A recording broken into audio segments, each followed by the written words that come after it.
Les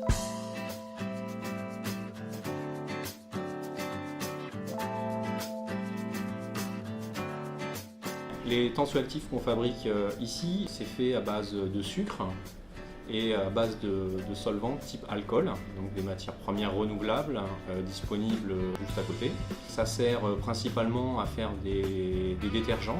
Ensuite, on a toute une gamme qui a commencé à se développer, c'est tout ce qui est pour la cosmétique, donc faire des stabilisants pour les crèmes. Et dernièrement, nous nous sommes développés dans le phytosanitaire.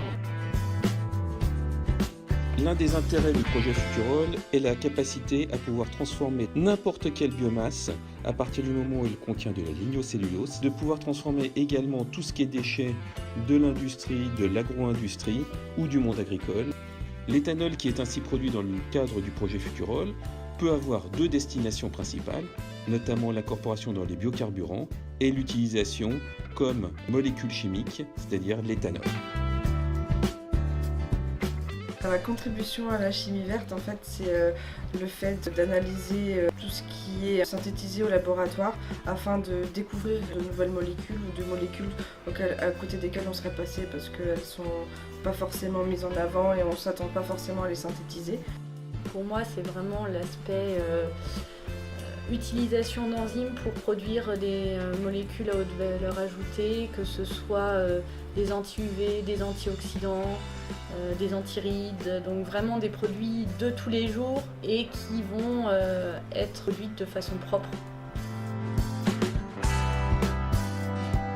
En fait, je pars de substrats donc, qui sont biosourcés, de molécules aromatiques phénoliques. Donc j'ajoute dessus des fonctions qui vont me permettre de les faire réagir. Après, je valorise les substrats naturels, je vais les faire polymériser et après j'obtiens mon matériau.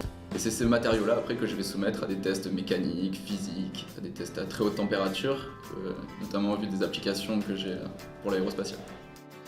Si on prend différentes ressources végétales, on obtient différentes formes de sucre et à partir de ces différents sucres, on peut valoriser leur squelette et les transformer de manière à obtenir des molécules d'intérêt thérapeutique.